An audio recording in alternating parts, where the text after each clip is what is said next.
నమస్తే అందరికీ, welcome to భాగ్య వంటిల్లు. ఈరోజు బేబీకార్న్ 65 అండ్ క్రిస్పీ బేబీకార్న్తో మీ ముందుకు వచ్చేసానండి. ఎట్ ఏ టైము 2 ఐటమ్స్ మీరు చేసుకోవచ్చండి. అది ఎలాగో చూసేద్దామా. దీనికోసం ముందుగా మనకు కావలసినన్ని క్వాంటిటీ బేబీకార్న్ తీసుకుని చక్కగా వాష్ చేసుకుని ఈ విధంగా కట్ చేసుకోవాలండి. ఈ కట్ చేసుకోవడంలోనే మెయిన్ టిప్ అండి. 1ని 2 ముక్కలుగా చేసి 2ని 4 చేసి ఇలా చిన్న ముక్కలుగా కట్ చేసుకోవాలి.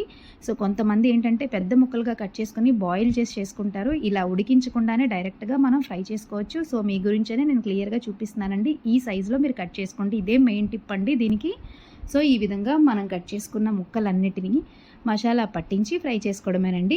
చూద్దామా దీనికి ఏ ఏ మసాలాలు మనం యాడ్ చేసుకున్నామో. సో ఈ ముక్కలన్నీ ఇలా తరుక్కున్నాం కదా, దీన్ని ఒక బౌల్లోకి తీసుకుని దాంట్లోనే ముందుగా 2 టీ స్పూన్స్ శనగపిండి అండి, 2 టీ స్పూన్స్ శనగపిండి, అలాగే 2 టీ స్పూన్స్ బియ్యం పిండి అండి, అలాగే 2 టీ స్పూన్స్ కార్న్ఫ్లోర్, అలాగే చిటికెడు కాదు ఒక 1/4 స్పూన్ జీలకర్ర పౌడర్ అండి, అలాగే 1/4 స్పూన్ మిరియాల పొడి, 1/2 స్పూన్ పసుపు, అలాగే 1/2 స్పూన్ కారం, 1.5 స్పూన్ అల్లం వెల్లుల్లి పేస్ట్, అలాగే 1 స్పూన్ గరం మసాలా, రుచికి తగినంత సాల్ట్ వేసుకుని బాగా ఈ ముక్కలన్నిటికీ కలుపుకోవాలి. కలుపుకునేటప్పుడు మాత్రం చాలా జాగ్రత్తగా కలుపుకోండి, ఎందుకంటే ముక్కలు విరిగిపోతాయి కూడా. సన్నగా కట్ చేసుకున్నాం కాబట్టి సో జాగ్రత్తగా ముక్కలన్నిటికీ పట్టేటట్లు కలుపుకోవాలి. ఇందులో ఎలాంటి వాటర్ యాడ్ చేయకండి. మనం ఆల్రెడీ వాష్ చేసినప్పుడు దాన్ని తీసినప్పుడు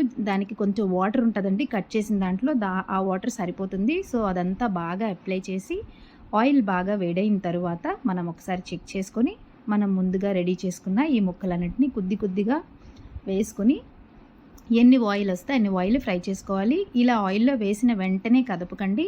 ఒక 1 మినిట్ అలాగే ఉంచి తరువాత 1 మినిట్ తర్వాత మీరు అటు ఇటు కదుపుతూ నెమ్మదిగా ఫ్రై చేసుకొని ఇది గోల్డెన్ కలర్ వచ్చిన తర్వాత మనం తీసి చక్కగా వేరే ప్లేట్లో టిష్యూ పెట్టుకొని దాంట్లో మనం యాడ్ చేసుకోవడమేనండి. ఇలాగే మనం మిగిలిన ఆయిల్ అన్నిటినీ కూడా రెడీ చేసుకుని చక్కగా ఫ్రై చేసుకోవాలి. చాలా టేస్టీగా ఉంటుందండి. సో ఒకేసారి 2 వంటలు చేసుకోవడం అంటే క్రిస్పీగా తినే వాళ్ళకి క్రిస్పీగా ఇవ్వచ్చు, అలాగే 65 తినే వాళ్ళకి 65 ఇవ్వచ్చు. ఈజీగా ఉంటుంది. పిల్లలకైతే భలే నచ్చుతుందండి. బేబీకార్న్ జనరల్గా తినలేని వాళ్ళకి ఫస్ట్ టైం ఇలా చేసి పెడితే బేబీకార్న్కి ఫ్యాన్స్ అయిపోతారండి. సో ఈ రకంగా చేసి పెట్టండి. సో అన్నీ ఫ్రై చేసుకొని నేను 2 భాగాలుగా విడగొట్టుకున్నాను. సో ఒకటి దాంట్లోనే మనం కొద్దిగా కరివేపాకు, కొంచెం జీడిపప్పు, కొంచెం మిరపకాయ ఫ్రై చేసి దాంట్లో మిక్స్ చేసుకుంటే క్రిస్పీ బేబీకార్న్ రెడీ అండి. సో దీన్ని పక్కన పెట్టుకొని 65 చేసుకుందాం. ఒక కళాయిలో కొద్దిగా ఆయిల్ వేడి చేసి కొన్ని వెల్లుల్లిపాయ ముక్కలు ఎంత ఎక్కువ వేసుకుంటే అంత బాగుంటుందండి. చక్కగా చాప్ చేసి వేసుకొని ఆనియన్ పెద్ద ముక్కలుగా, క్యాప్సికమ్ పెద్ద ముక్కలుగా వేసుకుని, అలాగే పచ్చిమిరపకాయలు కూడా మీ కారానికి తగినట్టు వేసుకుని బాగా ఫ్రై చేసుకోవాలండి. ఇది బాగా ఫ్రై అవ్వక్కర్లేదు, జస్ట్ అవి ఉడికితే సరిపోతుందండి. జస్ట్ ట్రాన్స్పరెంట్గా అయ్యి మనకి బాయిల్ అయిన తర్వాత మనం దీంట్లోనే కొద్దిగా టొమాటో సాస్ యాడ్ చేసుకోవాలి. నేను ఇక్కడ యాడ్ చేస్తున్నాను చూడండి. జస్ట్ 2 స్పూన్స్ యాడ్ చేసిన, ఎలాంటి కలర్స్ వాడలేదండి.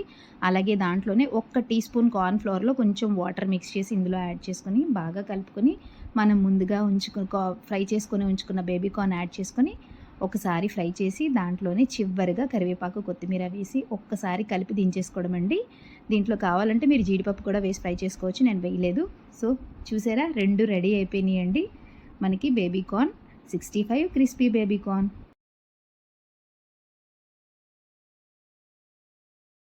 ఇంకెందుకండి మరి ఆలస్యం, వెంటనే ట్రై చేసేయండి. మీకు ఎలా వచ్చిందో నాకు కామెంట్ పెట్టండి. నా ఛానల్ ఎవరైనా ఫస్ట్ టైం చూస్తే ప్లీజ్ లైక్ చేయండి, షేర్ చేయండి, సబ్స్క్రైబ్ చేసుకోండి. మరిన్ని వంటల కోసం నాకు కామెంట్ పెట్టండి. Thank you all.